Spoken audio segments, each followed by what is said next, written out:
이번 주에 민수기 읽게 되는데요. 민수기를 읽는 꿀팁 오늘 또 말씀드리겠습니다.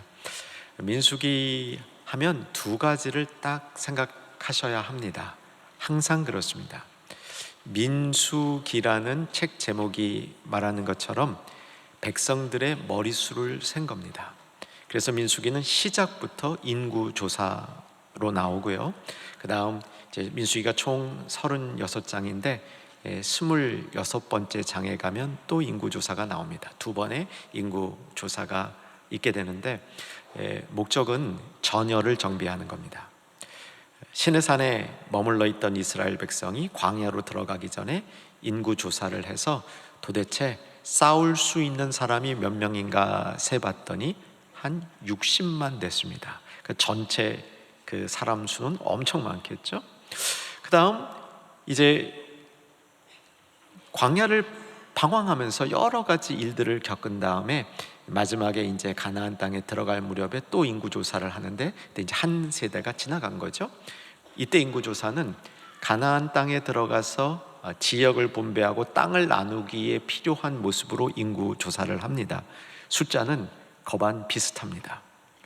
자, 두 번의 인구조사 사이에 광야에서 지냈던 시간들은 거의 다가 원망과 불평의 사건들입니다.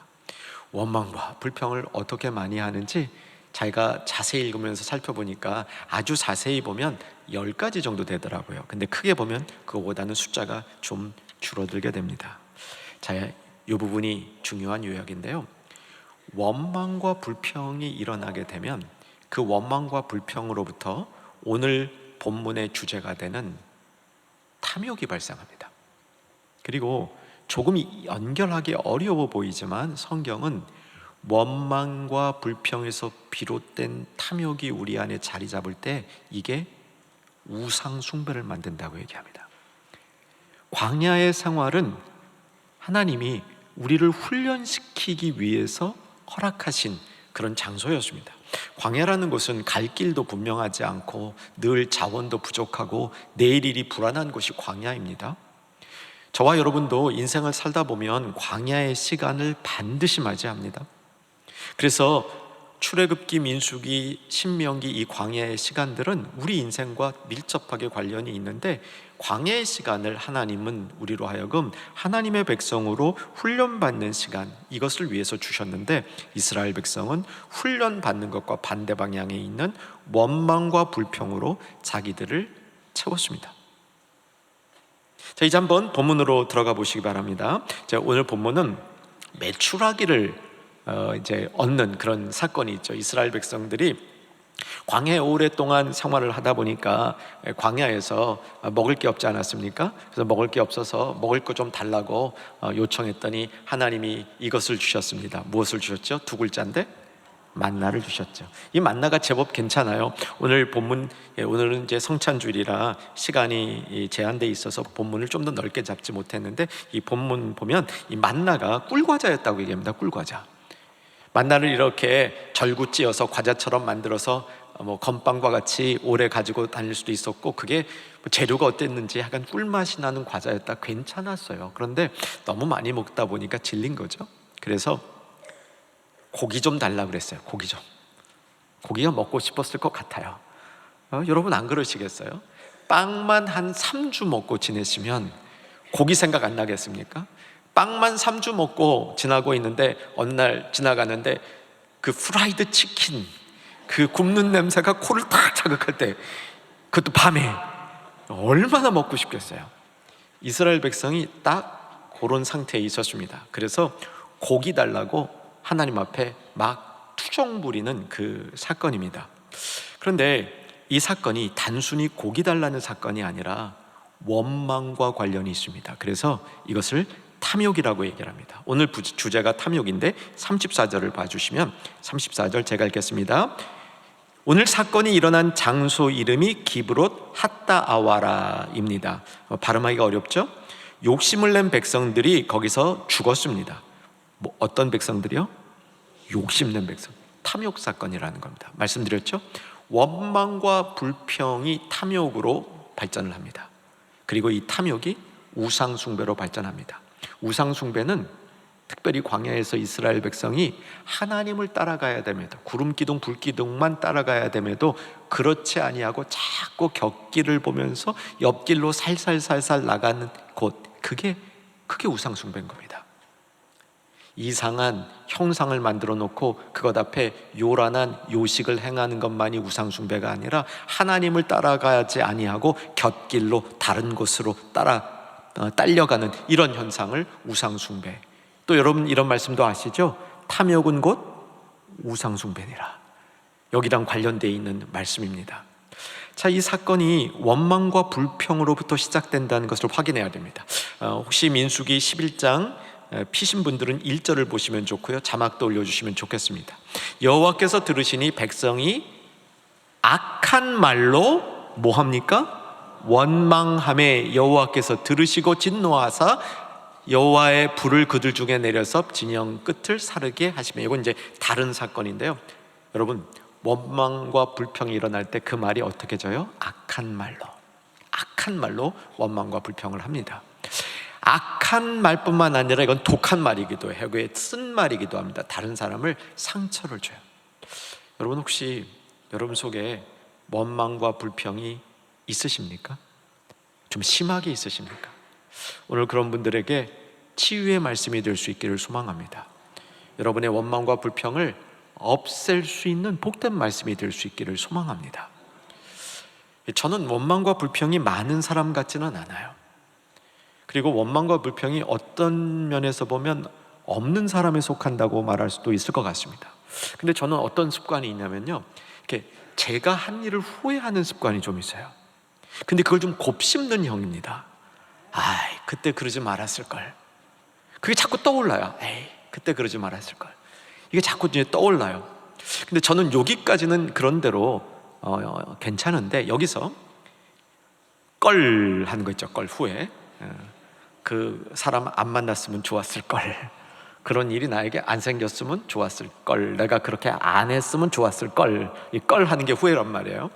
이 껄이 자기를 향하고 있을 때는 그런대로 괜찮습니다. 이게 좀 자기 비하는 일으킬 수 있는데 이게 악성은 아니에요.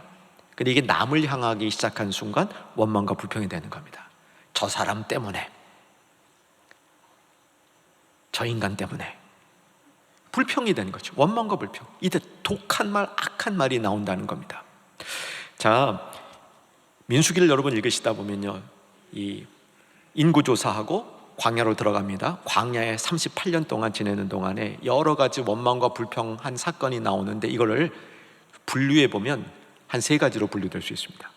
분류한 거를 들으시고 읽으시면 도움이 될 것 같아요. 첫째는 부족하기 때문에 원망과 불평이 나옵니다. 부족하기 때문에 원망과 불평이 나오는 것은 하나님이 인정해 주셔요. 물이 없다고 불평을 했습니다. 물 주셨잖아요. 먹을 게 없다고 불평을 했습니다. 만나 주셨잖아요. 그리고 메추라기도 주시는 거예요. 오늘 이 사건이에요. 하나님이 우리에게 있을 것이 없어서 불평할 때 하나님은 그것을 안 주시지 않아요. 주셔요. 그런데 우리가 원망과 불평하는 그 내용들이 단순히 하나님께 대한 바램이 아니라 원망과 불평의 악한 말로 나올 때는 하나님이 이것을 처벌하십니다. 교정하셔요. 두 번째 원망과 불평이 난 사건은 길 때문에 생겨요. 길을 가는데 좀 지치니까 빨리 가고 싶어. 근데 둘러가재. 그러면 원망과 불평 나오죠. 그러면 이거는 이게 어디 가다 보면요, 친구나 부부 사이도 일어나요. 이렇게 하면 빨리 가는데 자꾸 둘러가재. 그러면 이게 마음이 안 맞을 수 있어요. 또 막상 가려고 했던 가나안 땅을 정탐을 해보니까 그곳이 좋은 땅이라고 그래서 가려고 그랬는데 척박해. 뿐만 아니라 거기에 굉장히 강한 족속들이 살고 있어서 우리가 점령할 수 없을 것 같을 때, 그래서 그때 원망과 불평이 최고조에 달합니다. 돌아가자 우리 막 이러는 거죠. 우리가 차라리 종살이 하던 때가 낫다 이러면서 원망과 불평이 나오는 겁니다. 결국 원망과 불평은 모세와 아론을 향한, 리더들을 향한 원망과 불평으로 옮겨지고요, 이것은 궁극적으로 모세와 아론뿐만 아니라 누구를 향하여 불만한 겁니까? 하나님을 향하여. 여러분, 원망과 불평을 우리 삶에서 줄여야 됩니다. 없애면 좋겠죠. 근데 줄여야 됩니다. 여러분, 원망과 불평에 있는 상황, 그 상황에 있다 하더라도 원망과 불평을 줄이실 수 있는 성도 되어주시기를 부탁드립니다. 오늘 말씀은 그 원망과 불평이 우리를 결정적으로 망하게 하는 탐욕으로 발전되고 결국 우상숭배로 발전된다는 경고이기 때문입니다. 자, 이스라엘 백성이 고기 먹고 싶다 그랬습니다.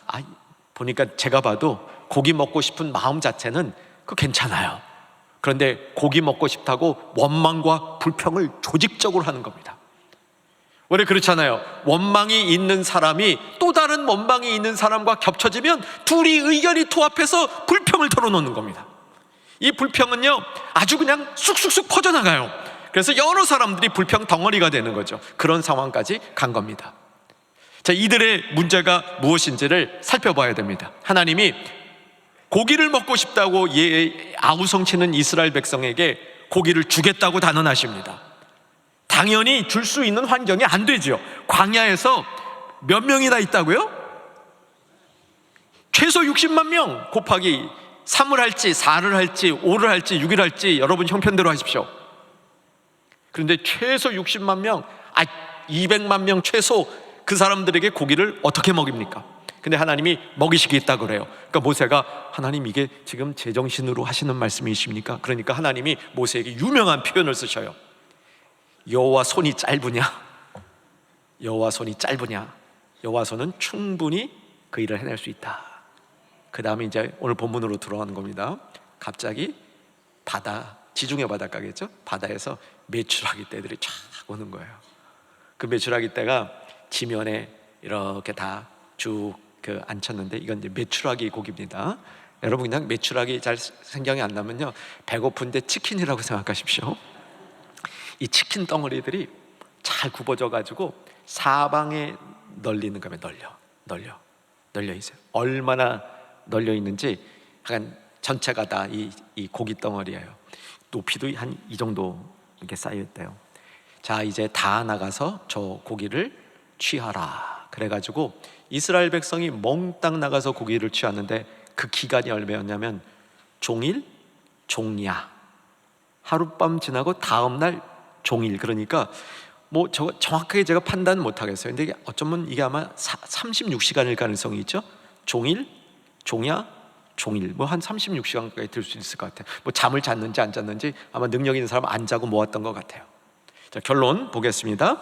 32절을 보시면, 백성이 일어나 그날 종일 종야와 그 이튿날 종일토록 메추라기를 모으니 적게 모은 자도 얼마? 10호멜이라. 10호멜이 얼마만한 양이냐면요, 2리터짜리 물 여러분 아시죠? 상상 2리터짜리 물 12개 100배 무겁죠? 여러분, 남자 장정도 2개 양손에 들기 만만치 않죠? 2리터가 1000개 있으면 10호멜이랍니다. 상상이 안 가죠? 정말 사람이요, 독하게 모은 것 같아. 종일, 종야, 종일 해가지고 그냥 끌어모은 그 양이, 최소 모은 사람이 그 정도 모았다는 겁니다. 대단히 많이 모았죠. 자, 이제 원망하던 사람이 원망하던 그 상황이 해결되도록 풍성한 양의 고기가 주어졌습니다. 자, 이들이 어떻게 하는지 보니까 33절에 이제 고기를 먹기 시작합니다. 고기를 먹기 시작하는데, 고기가 아직 이 사이에 있어 씹히기 전에, 씹어서 넘기기도 전에 하나님이 진노하셔서 이들을 처단하시는 겁니다. 이들의 욕심 때문에 이들은 그곳에서 무덤이 되는 겁니다. 자, 다소 우리에게 의문이 들지 않습니까? 아니, 고기 먹고 싶다고 그래서 하나님이 고기를 기껏 주신 다음에 먹기도 전에 왜 이들을 처단하는가? 아니, 이들이 처단할 만한 잘못이면 아예 주시질 마시지, 왜 고기는 주셔서 그 고기를 취하게 한 다음에 먹어서 입으로 넘기기도 전에 이들을 처단하셨는가 하는 거죠. 답은 이미 우리에게 주어져 있었습니다. 뭐 때문이라고요? 욕심, 탐욕 때문이라는 겁니다. 자, 이제 오늘 우리에게 주시는 말씀을 살펴봅니다. 인간의 탐욕은요, 드러난 얼굴보다 숨겨진 얼굴이 더 문제입니다. 탐욕은 드러나서 저 사람 참 욕심사납다 하는 것보다 그렇지 않은 것 같은데 우리 속에 내재되어 있는 탐욕이 더 무섭습니다. 탐욕의 근원은 뭐냐면 더 가지고 싶은 마음인데, 더 가지고 싶은 마음 자체가 죄는 아닙니다. 인간의 심리 가운데 더 가지고 싶은 그 마음이 있어요. 미국의 옛날 이제 대표적인 부자죠, 락커펠러한테 엄청난 부를 소유하니까 기자가 물었답니다. 선생님, 얼마나 더 가지시면 만족하시겠습니까? 그랬더니 지금 가진 것보다 조금 더. 끝이 없다는 거예요. 더 갖고 싶은 마음은 채워지지 않는다는 거예요. 그래서 더 이게 인간 가운데 있는 탐욕으로 발전하는 요소입니다. 자, 본문에서 이스라엘 백성들의 문제는 뭐냐면 하나님을 원망했죠. 하나님께 불평을 드렸습니다. 그래서 하나님이 그래, 네가 원하는 메추라기를 내가 주겠다. 그래놓고 하나님 마음에는 니들이 어떻게 하는지 한번 시험해 보겠다는 얘기예요. 이스라엘 백성은 정신없이 그 고기를 취해서 정신없이 먹으려고, 여러분 이때 그 사람들을 한번 생각해 보세요. 종이야 다음날 종일까지 피곤한 줄도 모르고 이 고기를 취하던 이 사람, 자기네들의 욕구를 취하던 이 사람들이 그 고기를 가진 다음 어떻게 했겠어요? 정신없이 누구를 바라봤겠어요? 부모지간에 자식지간에 서로 쳐다도 안 보고 그냥 이 고기 먹고 싶어가지고 정신없이 자기 입속에 넣어서 고기를 먹지 않았을까 하는 생각이 듭니다. 이와 비슷한 얘기가 성경에 나오는데 어리석은 부자의 이야기예요. 어리석은 부자. 여러분, 어리석은 부자가 왜 문제가 있는지 간략히 말씀드릴게요. 어리석은 부자가 소출이 많아졌어요. 소출이 많아지니까, 부자가 소출이 많아지니까 큰 창고를 짓고 소출을 거기다 다 이렇게 적립을 했습니다. 보니까 너무 든든한 거예요. 내 인생에 이것만 있으면 되겠구나. 이제 편하게 지내자. 그때 음성이 들려왔습니다. 어떤 음성이라고요? 야, 이 어리석은 자야, 내가 오늘 밤 내 재물을 취하면 내 것이 누구 것이 되겠느냐? 아무것도 쓸모없는 거예요. 어리석은 부자가 이렇게 답했을 것 같아요. 그럼 내 자식이 같지 않을까요? 근데 자식들이 재산 싸움하고 있었어요. 그 어리석은 부자의 교훈에 성경이 주고 있는 명시적인 이 포인트는 이것입니다. 네가 너의 일에는 부요하지만 하나님의 일에는 부요하지 아니하는도다 라고 얘기하는 겁니다. 자, 우리가 욕심에 대해서, 그리고 우리에게 주시는 일들에 대해서 정리해 보십시다. 사랑하는 여러분, 더 많이 가지려는 자체가 죄가 아닙니다.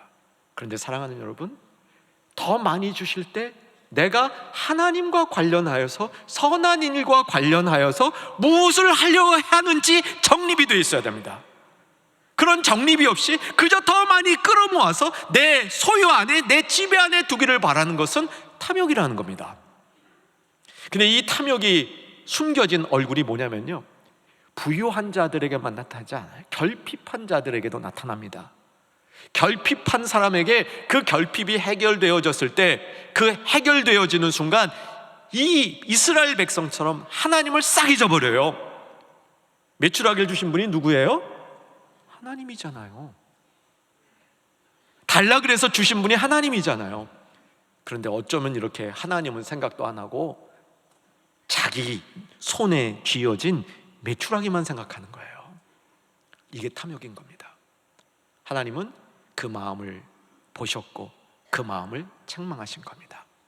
사랑하는 여러분, 저는 여러분의 인생이 풍성해지기를 소망합니다. 근데 이 풍성해지는 방법이 다양합니다. 성경이 말하는 풍성함은 예수님이 우리 안에 계시기 때문에 우리가 그것 때문에 만족하는 겁니다. 여러분, 잘 만족하는 삶의 영적인 습관을 꼭 들이시기를 주 안에서 소망합니다.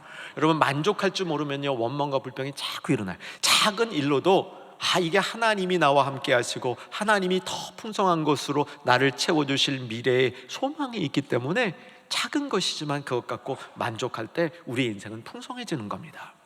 더 안 하고도 그 안에 기쁨과 풍성함이 충만할 수 있는 겁니다.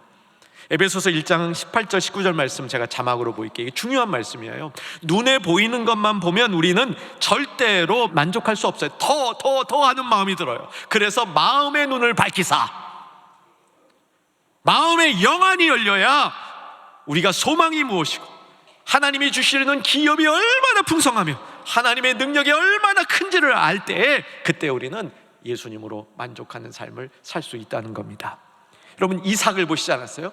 이삭이요, 아브라함 대단하고 야곱 대단하고 그 사이에 끼어있는 이삭은 이게 두 아버지 아들에 비하면 별거 아닌 것처럼 보여요, 그 인생이. 근데 이삭이요, 제가 보니까 제일 부자였던 것 같아. 이삭은 소리 소문 없이 부자 됐어요.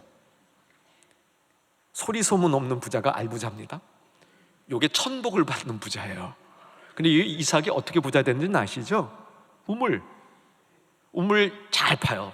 이삭이 갖고 있는 재주가 우물 파는 거예요. 근데 우물 파놓으면 딴 사람이 와서 뺏으려고 그래. 줘. 그리고 옆에서 또 파. 또 나와. 또 뺏어. 또 줘. 더 큰 우물 나와. 여러분, 이게 하나님 앞에서 만족하며 탐욕이 없는 사람이 받는 축복이라는 사실입니다. 이제 말씀을 맺겠습니다. 만약 이스라엘 백성이 이 메추라기를 주셔서 그 많은 메추라기를 주님이 주시는 것을 보고 베드로처럼 반응했다면, 물고기를 많이 잡은 베드로가 물고기가 많이 잡히는 그 순간에 물고기 이거 가지고 이걸 팔아서 뭐하고 이런 계획 세우지 않고 하나님 앞에 무릎 꿇었어요. 내가 죄인입니다. 어쩌면 내 안에 탐심이 있었습니다. 이렇게 고백했는지도 모르겠습니다. 이때 이스라엘 백성이 고기를 먹기 전에 하나님 앞에 감사 기도를 한 번이라도 드렸으면, 주시는 과정 내내 감사를 안 했다 할지라도 식사하기 전에 감사 기도 한 번이라도 했었으면 저는 이들이 멸망당하지 않았을 거라고 믿습니다. 그래서 사랑하는 여러분, 감사해야 하는 마음을 꼭 키우시기 바랍니다. 감사의 마음이 가득하면 탐심이 우리 내면을 어떻게 할 수 없습니다. 이제 우리는 오늘 성찬을 대합니다. 이 성찬이 우리 안에 들어와서 우리의 영혼을 풍성하게 채워서 탐욕이 자리할 수 없는 우리들의 건실한 영혼이 될 수 있기를 주의 이름으로 축원합니다.